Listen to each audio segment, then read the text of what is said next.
Assalamualaikum warahmatullahi wabarakatuh. Salam sejahtera untuk kita semua.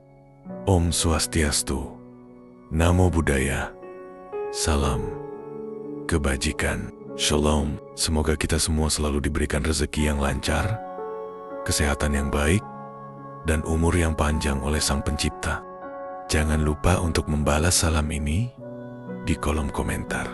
Karena dengan saling membalas salam, artinya kita juga saling mendoakan agar kita semua diberi keberkahan, kesehatan, dan umur yang bermanfaat. Terima kasih apabila berkenan membalasnya, dan selamat menikmati kisah misteri yang akan segera dimulai.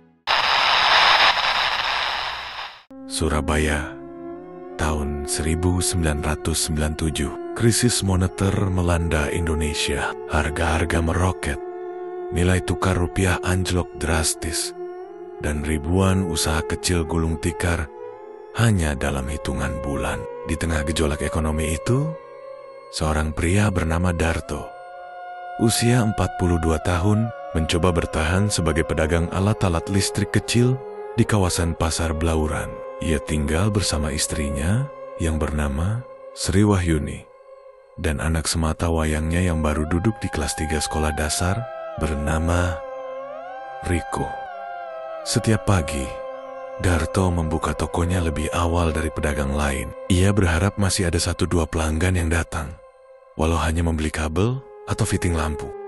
Namun semakin hari, pasar semakin sepi. Orang-orang lebih memilih menghemat, dan barang-barang yang dijual Darto dianggap bukan kebutuhan utama.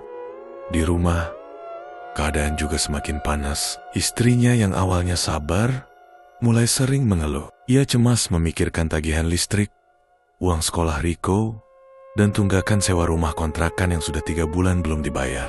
Makanan di dapur pun mulai seadanya. Kadang hanya nasi dan garam, kadang hanya air putih dan kerupuk yang digoreng ulang dari sisa kemarin. Beban itu semakin berat ketika Darto mulai dihampiri oleh para penagih utang. Ia pernah meminjam uang ke koperasi, rentenir, dan bahkan saudara sendiri. Namun semua uang itu habis untuk menutup kerugian usahanya.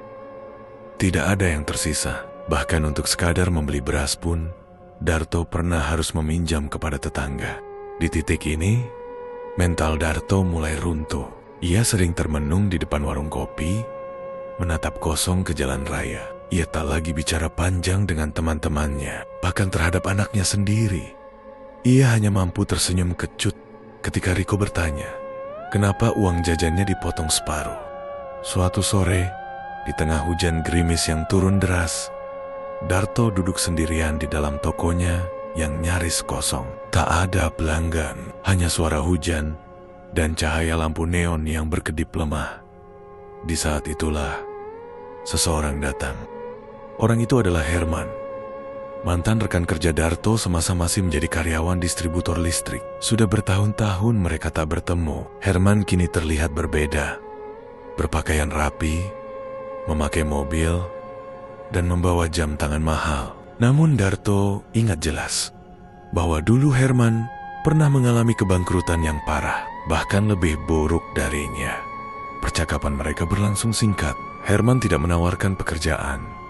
Ia tidak membawa uang bantuan, tapi ia menyebut satu nama, satu lokasi yang selama ini hanya dibicarakan dalam bisik-bisik, yaitu Gunung Kawi. Dengan suara rendah dan serius, Herman berkata, "Kalau kamu sudah benar-benar mentok, kesanalah. Tapi ingat, semua yang datang ke sana pasti akan diminta membayar." Ucapan itu membekas di benak Darto. Sepanjang malam ia tidak tidur. Pikirannya berkecamuk. Rasa takut bercampur penasaran. Apa sebenarnya yang dimaksud Herman? Apakah Gunung Kawi memang tempat mencari jalan keluar? Atau justru jalan buntu terakhir? Hari-hari berikutnya, Darto mulai mencari tahu tentang Gunung Kawi. Ia mendatangi tukang becak tua yang pernah menjadi juru kunci di makam keramat. Ia membeli buku-buku tua tentang kejawen dan pesugihan. Ia mengunjungi warung kopi di pojok pasar, tempat orang-orang tua biasa berkumpul dan membicarakan hal-hal mistis. Dari situ, Darto mendengar berbagai kisah. Konon, Gunung Kawi bukan sekadar tempat ziarah. Di balik ketenangan komplek makam Eyang Sujo dan Eyang Jayengrono, tersembunyi jalan menuju kekayaan yang tidak bisa dijelaskan secara logika. Ada perjanjian, ada sesajen, dan selalu ada harga yang harus dibayar. Syaratnya tidak tertulis, tapi satu hal yang pasti adalah tumbal. Tumbal bukan berarti pengorbanan hewan semata, tapi sesuatu atau seseorang yang sangat berarti bagi si pelaku. Darto sempat ragu. Ia tidak percaya sepenuhnya, namun hidup telah menekannya terlalu dalam. Ia merasa tidak punya pilihan lain.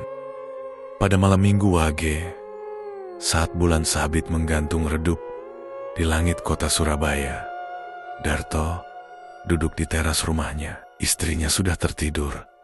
Anaknya memeluk bantal kecil yang robek di bagian ujung. Di tangannya, Darto menggenggam kertas berisi daftar sesajen yang harus dibawa. Kepala kambing hitam, minyak misik, kembang setaman, pisang raja, rokok kretek, dan kain kafan kecil. Di dalam hatinya, ia tahu bahwa langkah ini tidak akan pernah bisa ia tarik kembali. Tapi tekadnya sudah bulat. Jika hidup telah menutup semua pintu, maka ia akan membuka satu pintu yang dilarang, apapun konsekuensinya. Dan keesokan paginya, sebelum matahari terbit, Darto memulai perjalanan terakhir yang akan mengubah segalanya. Dengan sebuah tas jinjing dan koper hitam berisi sesajen, ia naik bus menuju Malang, lalu berganti kendaraan ke arah selatan, menuju satu tempat yang hanya dikenal dalam cerita dan peringatan, yaitu Gunung Kawi. Ia tidak pamit pada siapapun. Ia hanya meninggalkan sepucuk surat untuk istrinya, berisi 3 kata, "Maafkan aku, Sri." Dan sejak hari itu, hidup Darto tidak lagi berada di jalur manusia biasa. Darto menjejakkan kakinya di kaki Gunung Kawi saat langit mulai ditelan senja. Sinar matahari terakhir hanya menyisakan warna oranye pucat yang mengintip di balik pepohonan. Angin gunung menyapa dingin, uap dari mulutnya keluar tipis, seolah menyambut malam yang akan datang dengan penuh rahasia. Bus kecil yang mengantarnya dari Malang menurunkannya di jalan sempit beraspal kasar, tidak jauh dari gerbang kawasan makam Eyang Sujo dan Eyang Jayengrono. Dengan langkah berat, Darto memanggul koper dan tas jinjing berisi sesajen. Ia tidak mengenal siapapun di sana, namun ia telah cukup membaca dan mendengar untuk tahu harus kemana melangkah. Gerbang tua dengan ukiran Jawa kuno menjulang di depannya. Di atasnya tertulis kalimat dalam aksara Hana Caraka yang samar terhapus cuaca. "Sing teka kudu suci, atine ora mong sugih ragane." Siapa yang datang harus suci hatinya, bukan sekadar kaya raganya. Suasana di kompleks itu begitu berbeda dari tempat ziarah biasa. Meski beberapa pengunjung terlihat duduk bersila di depan makam, memanjatkan doa, namun atmosfer di sekitarnya terasa berat, senyap, dan penuh bisik yang tak bersuara. Aroma dupa dan bunga menyelimuti udara, bercampur dengan lembab tanah basah. Darto mendatangi seorang pria tua bersorban coklat gelap yang duduk bersila tak jauh dari batu nisan. Ia mengenalkan dirinya sebagai Pak Warso, juru kunci tidak resmi yang hanya dikenal oleh orang-orang tertentu. Tanpa banyak tanya, Pak Warso hanya menatap mata Darto lama sekali. Tatapannya tidak tajam, tapi seolah bisa membaca isi hati. Setelah hening cukup lama, Pak Warso bicara dengan suara pelan dan dalam. "Kamu datang ke sini bukan hanya karena ingin hidup, kan?" Darto hanya mengangguk, tak sanggup menjawab. Dalam diam, Pak Warso berdiri, lalu memberi isyarat agar Darto mengikutinya. Mereka berjalan menyusuri jalan setapak yang menyempit di balik kompleks makam. Akar-akar pohon besar menjalar di atas tanah, dan suara binatang malam mulai terdengar lirih. Disinilah ritual sesungguhnya akan dimulai. Tempat yang mereka tuju bukanlah bagian resmi dari kawasan ziarah. Lokasinya agak tersembunyi, di balik deretan pohon beringin tua yang rimbun dan menjuntai. Di tengahnya berdiri sebuah batu besar yang tampak seperti altar. Permukaannya hitam kehijauan, ditumbuhi lumut, dan di atasnya tergeletak sebatang lilin serta mangkuk tanah liat yang sudah gosong terbakar. Pak Warso menjelaskan bahwa tempat ini adalah salah satu dari 3 titik persimpangan niat, tempat orang-orang yang datang untuk mengajukan permintaan di luar batas kodrat. Disinilah Darto harus menyerahkan sesaji dan membuka perjanjian dengan penguasa gaib Gunung Kawi. Malam itu adalah malam Jumat Legi. Dalam tradisi Jawa kuno, malam ini dipercaya sebagai waktu paling sakral untuk membuka gerbang dimensi lain. Darto meletakkan sesajen satu persatu sesuai petunjuk. Kepala kambing hitam di sebelah timur batu, kembang setaman di atas altar, minyak misik diteteskan 3 kali ke mangkuk tanah liat, pisang raja ditata melingkar, dan sebatang rokok kretek dibakar pelan. Pak Warso membacakan mantra dalam bahasa Jawa kuno, diiringi dengan gerakan tangan yang menggambar simbol di udara. Suaranya rendah dan bergema pelan, menyatu dengan suara malam yang makin hening. Angin berhenti bergerak. Pepohonan diam seperti mematung, bahkan suara jangkrik pun seakan ditelan bumi. Dunia terasa seperti berhenti bernafas. Saat jam menunjukkan pukul 12 malam, Pak Warso mundur 3 langkah dan memberi isyarat agar Darto duduk di depan altar. Di tangannya, Pak Warso menyerahkan selembar kain putih kecil dan sebuah pisau kecil berukir. Kamu harus meneteskan darahmu sendiri. Tidak banyak, hanya 1 tetes. Yang penting ikhlas. Dengan tangan gemetar, Darto menusukkan ujung pisau ke telapak jarinya. Darah segar menetes ke kain putih yang kemudian ia letakkan di atas kepala kambing. Saat tetesan darah itu menyentuh sesaji, sesuatu terjadi. Lilin di altar menyala sendiri. Angin mendadak bertiup ke arah yang berlawanan. Aroma bunga mendadak berubah menjadi anyir. Dari dalam kegelapan hutan, terdengar bunyi gamelan yang lirih, pelan, tapi nyata, seolah ada upacara yang tengah berlangsung jauh di dalam tanah. Pak Warso memejamkan mata. Dengan suara bergetar ia berkata, "Perjanjianmu diterima. Sekarang saatnya sebut nama dan minta apa yang kau inginkan." Darto menarik napas panjang. Lalu dengan suara pelan ia menyebut permintaannya. Ia ingin kaya. Ia ingin bebas dari utang. Ia ingin semua orang mengaguminya, dan ia bersedia membayar apapun yang diminta sebagai gantinya. Setelah kata-kata itu diucapkan, suasana mendadak hening kembali.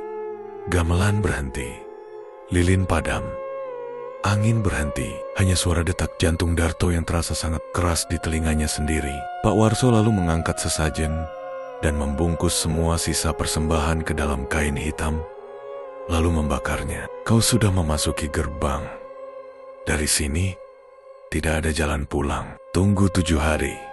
Jika tanda itu datang, berarti permintaanmu dikabulkan. Darto hanya diam. Ia tidak bertanya, tidak menolak. Ia hanya menunduk dan menatap tangannya yang masih berlumur darah. Dalam hatinya, ada suara kecil yang mulai menggema. Bukan rasa takut, tapi rasa kehilangan yang belum ia mengerti. Malam itu, Darto menginap di salah satu losmen tua, tak jauh dari kompleks makam. Ia tidak bisa tidur. Di luar jendela kamarnya, suara gamelan masih terdengar samar. Namun kali ini, suara itu disertai dengan tawa kecil. Tawa yang lirih. Tawa yang tidak berasal dari dunia ini.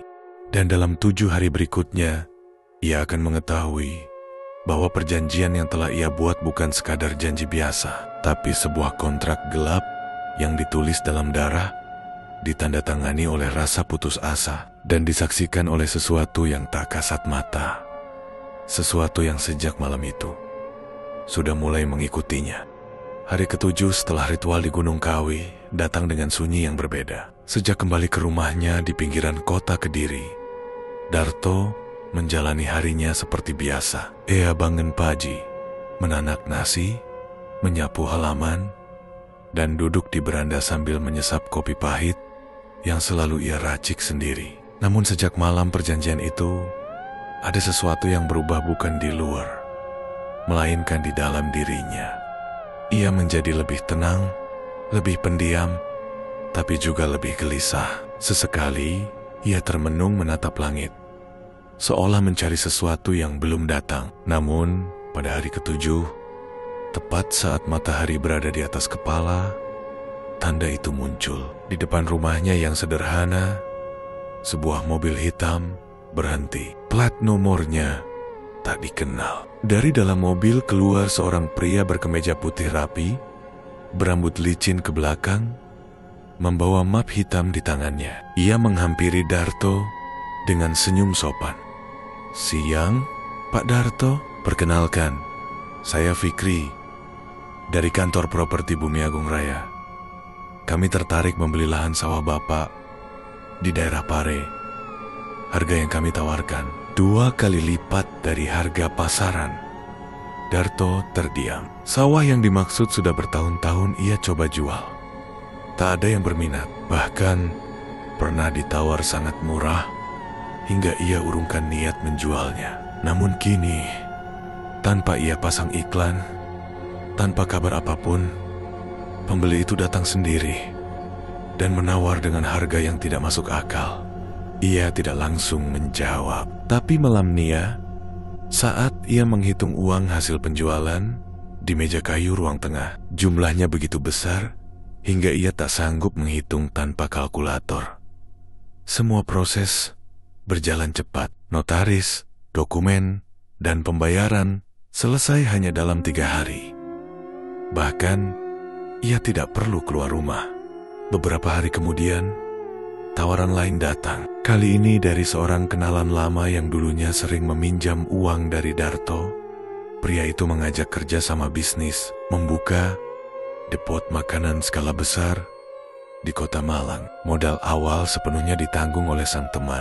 Darto hanya diminta menjadi mitra, mencantumkan nama, dan menghadiri 1-2 pertemuan. Depot itu meledak di pasaran. Dalam sebulan, sudah ada 2 cabang baru. Nama Darto tertulis sebagai direktur utama. Setiap minggu, ia menerima setumpuk uang tunai dalam amplop coklat diantar langsung ke rumahnya oleh kurir khusus. Ia tidak pernah bertanya dari mana angka-angka keuntungan itu muncul. Ia hanya menerima dan menerima dan menerima. Setiap minggunya, tetangganya mulai berbisik-bisik. Darto yang dulunya hanya petani biasa, kini sudah punya 2 mobil. Rumahnya direnovasi besar-besaran. Lantai diganti marmer, pagar dibuat dari besi tempa, dan sebuah kolam ikan koi dibangun di halaman belakang. Bahkan, ia mendirikan bangunan kecil yang ia sebut sebagai pawon khusus dapur. Ritual tempat, ia membakar dupa dan meletakkan bunga setiap malam Jumat. Tapi kekayaan itu tak hanya datang dalam bentuk uang dan harta.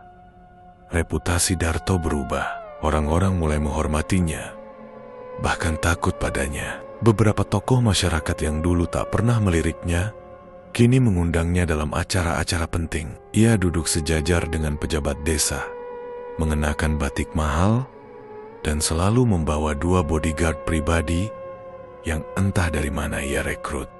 Namun, di balik semua itu, ada sesuatu yang mulai terasa ganjil. Setiap malam Jumat, Darto selalu bangun sekitar pukul 2 pagi. Tubuhnya bergerak sendiri menuju pawon khusus. Di sana, ia duduk bersila, menyalakan dupa, dan berbicara pelan ke arah tembok. Tak ada orang di sana, tapi ia seolah sedang menjawab pertanyaan. Mengangguk, tertawa kecil, bahkan terkadang menangis. Ia mulai bermimpi buruk. Dalam tidurnya, ia melihat sebuah wajah kusam, tanpa mata, hanya rongga gelap yang selalu muncul di ujung lorong rumah. Wajah itu mendekat perlahan, dan setiap kali hampir menyentuhnya, Darto terbangun dengan napas terengah, dan keringat dingin membasahi tubuh. Tak hanya itu, jam dinding rumahnya sering berhenti, tepat jam 2:33. Berkali-kali ia ganti baterai, ganti jam, bahkan lempar keluar Tapi setiap kali ia beli yang baru, jarumnya kembali berhenti di waktu yang sama. Ia mulai menutupi semua cermin di rumah. Ia merasa ada bayangan yang mengintip dari balik pantulan. Tapi yang dilihat bukanlah bayangannya sendiri. Tetangganya pun mulai melihat perubahan. Mereka tidak lagi menyapanya dengan akrab. Anak-anak kecil tak berani main layangan dekat rumah Darto. Bahkan, seorang ibu pernah melihat Darto berdiri diam di depan rumahnya tengah malam, hanya mengenakan kain putih dan tersenyum menghadap bulan. Dalam waktu 2 bulan, Darto berubah dari petani biasa menjadi sosok yang kaya raya, dihormati dan ditakuti. Tapi, kekayaan itu datang terlalu cepat, terlalu mudah, dan terlalu hening. Suatu malam, seorang sahabat lamanya bernama Pak Sabar datang berkunjung. Mereka dulu sering bertani bersama, meminjam alat dari satu sama lain. Pak Sabar hanya ingin silaturahmi. Tapi malam itu, saat mereka duduk di ruang tamu, Darto terlihat berbeda. Ia terlalu kaku, senyumnya terlalu lebar, dan matanya kosong. Pak Sabar bertanya, "Bagaimana caramu bisa semaju ini secepat itu?" "Jujur saja, aku takut lihat kamu sekarang." Darto tidak menjawab. Ia hanya menatap lurus, lalu berkata pelan, "Semua ini sudah kubeli, Sab. Tapi bukan pakai uang biasa." Pak Sabar diam. Dalam hatinya ada firasat buruk. Ia pamit pulang lebih cepat malam itu. Dan sejak hari itu, ia tak pernah kembali ke rumah Darto lagi. Darto tahu, waktunya belum selesai. Janji yang ia buat belum lunas. Ia belum membayar harga apapun. Tapi, sesuatu dalam dirinya tahu, waktunya pasti datang. Dan ketika waktunya datang, ia tidak akan bisa menolak. Karena semuanya, sejak malam itu di Gunung Kawi, sudah ditulis dalam darah. Waktu terus berjalan. 3 bulan telah berlalu sejak Darto menjejakkan kakinya kembali dari Gunung Kawi. Kekayaan datang bertubi-tubi. Rumahnya kini berdiri megah di antara bangunan-bangunan sederhana milik tetangga. Mobilnya bertambah satu lagi, sebuah sedan Eropa dengan cat hitam mengilap. Ia tidak lagi berbelanja di pasar tradisional, melainkan memesan bahan makanan dari supermarket besar yang mengantar langsung ke rumah. Dari luar, hidupnya tampak seperti kisah sukses yang patut diteladani. Namun, seperti langit yang tampak cerah, namun menyimpan badai, hidup Darto mulai menunjukkan tanda-tanda retak dari dalam. Malam-malamnya menjadi semakin tidak wajar. Darto sering terbangun dengan tubuh menggigil, padahal suhu kamar selalu hangat. Ia bermimpi tentang seorang anak kecil yang berlari di tengah kabut tebal. Anak itu menangis, memanggil-manggil seseorang yang tak terlihat. Wajahnya pucat, matanya kosong, dan tubuhnya selalu mengarah ke satu tempat, yaitu Gunung Kawi. Darto bangun dengan dada sesak, dan setiap kali ia mencoba kembali tidur, suara itu datang. Suara napas berat, kadang dari kolong tempat tidur, kadang dari dalam lemari kayu tua di sudut kamar. Tapi suara paling sering terdengar dari cermin besar di ruang tamu cermin, yang seharusnya sudah ia tutupi dengan kain putih sejak berminggu-minggu lalu. Ia sempat mencoba menenangkan diri, mandi malam, membakar dupa lebih banyak, bahkan memanggil seorang ustadz untuk membacakan doa di seluruh sudut rumah. Tapi hasilnya nihil. Ustadz itu hanya diam, memandangi ruang pawon khusus milik Darto yang dipenuhi bunga melati, darah ayam, dan patung kecil berwajah menyeramkan. "Maaf Pak Darto, saya tidak bisa bantu," ujar ustaz itu lirih sebelum meninggalkan rumah tanpa pamit lebih lanjut. Sejak malam itu, satu persatu kejadian aneh mulai muncul. Asisten rumah tangganya, Mbok Tun, yang telah bekerja selama 10 tahun, tiba-tiba mengundurkan diri tanpa alasan. Ia hanya berkata dengan suara gemetar, "Maaf, Pak, saya sudah sering lihat hal-hal yang tak bisa saya jelaskan. Saya takut, saya harus pergi." Beberapa hari kemudian, 2 karyawan dari bisnis depot makanannya ditemukan pingsan di ruang penyimpanan. Mereka mengaku melihat sesosok wanita berambut panjang, mengenakan baju putih lusuh, berdiri di dekat lemari pendingin. Mereka bilang wanita itu menatap mereka sambil menangis, tapi tanpa bola mata. Darto mulai kehilangan kendali. Ia merasa diawasi. Setiap bayangan di balik pintu, setiap suara derit lantai, setiap embusan angin malam, terasa seperti pertanda bahwa waktunya sudah dekat. Dan benar saja, pertanda itu akhirnya datang. Pada malam Jumat Kliwon, jam 2:33 dini hari, Darto terbangun bukan karena mimpi, tapi karena suara tawa.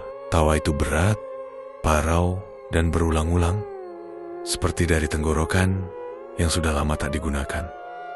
Ia duduk di tempat tidur dengan napas terengah. Cahaya bulan menyelinap dari celah jendela, menyoroti bayangan seseorang yang berdiri di pojok kamar.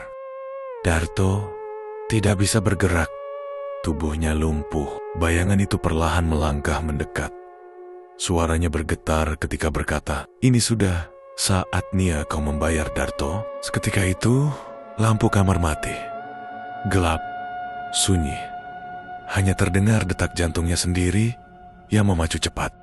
Keesokan paginya, Darto ditemukan pingsan di ruang pawon khusus dengan tubuh bersimbah darah dari hidung dan telinga. Di sekeliling tubuhnya, bunga melati berserakan. Namun yang paling mengejutkan, patung kecil yang biasa ia letakkan di altar tengah hilang, digantikan oleh segenggam tanah merah basah dan sepotong rambut manusia.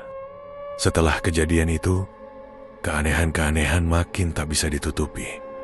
Satu persatu aset milik Darto bermasalah. Usaha depot makanan terjerat kasus pajak. Rekeningnya dibekukan, mobil mewahnya mengalami kecelakaan kecil tanpa sebab jelas. Tiba-tiba rem mendadak blong saat diparkir. 2 karyawan barunya hilang kontak, dan 1 lagi ditemukan meninggal karena serangan jantung mendadak di usia yang masih muda. Kesehatan Darto menurun drastis. Ia sering muntah darah, tubuhnya kurus kering, kulitnya pucat, kekuningan. Namun, ia menolak ke rumah sakit. Ia tahu ini bukan sakit biasa, ini bukan penyakit duniawi. Ini adalah tagihan. Satu malam, dalam keadaan setengah sadar, Darto duduk di depan altar di pawon khusus. Ia berbicara pada sosok yang tak terlihat, dengan suara lirih nyaris tak terdengar. "Bukankah kita sepakat 7 tahun? Kenapa kau datang lebih cepat?" Tak ada jawaban, tapi angin malam masuk lewat celah jendela, membuat dupa di meja mati dengan sendirinya. Ruangan menjadi hening, dingin, dan dari kejauhan terdengar suara ringisan wanita. 7 tahun. Janji itu rupanya bukan janji selamanya. Darto mengira ia masih punya waktu, namun ia lupa. Makhluk-makhluk dunia lain tak mengenal waktu seperti manusia. Bagi mereka, janji bisa ditagih kapan saja. Dan ketika waktu itu datang, tak ada negosiasi, tak ada kompromi. Hari-hari terakhirnya, Darto mengurung diri. Ia tak lagi muncul di acara warga, tak lagi duduk di beranda. Rumah megah itu kini sepi. Jendela-jendelanya tertutup kain hitam, dan pagar besinya digembok dari dalam. Orang-orang hanya melihat bayangan Darto sesekali, berjalan di halaman dengan langkah gontai, seolah menghindari sesuatu yang terus mengejarnya. Tapi yang paling menyeramkan, menurut cerita beberapa tetangga, setiap malam Jumat, terdengar suara perempuan menangis dari dalam rumah. Bukan suara isak tangis, tapi suara yang berat, panjang, dan menyayat telinga. Hingga akhirnya, pada suatu subuh, rumah itu sunyi. Tak ada asap dapur, tak ada lampu yang menyala. Dan untuk pertama kalinya dalam beberapa bulan, pagar rumah terbuka sendiri. Bergoyang pelan, tertiup angin. Warga yang penasaran masuk pelan-pelan. Mereka menemukan rumah kosong.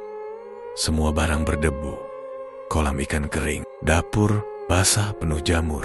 Dan di ruang pawon khusus, mereka menemukan bekas pembakaran besar, abu bunga melati, sisa dupa, dan secari kain putih bertuliskan aksara Jawa kuno yang tidak bisa dibaca siapapun. Darto hilang. Tidak ditemukan jasadnya. Tidak ditemukan jejak kemana ia pergi. Dan sejak hari itu, rumah itu disebut warga sebagai Omah Kawi. Rumah bekas perjanjian yang tak pernah lunas. Rumah milik seseorang yang menukar jiwanya untuk kekayaan, lalu ditagih sebelum waktunya.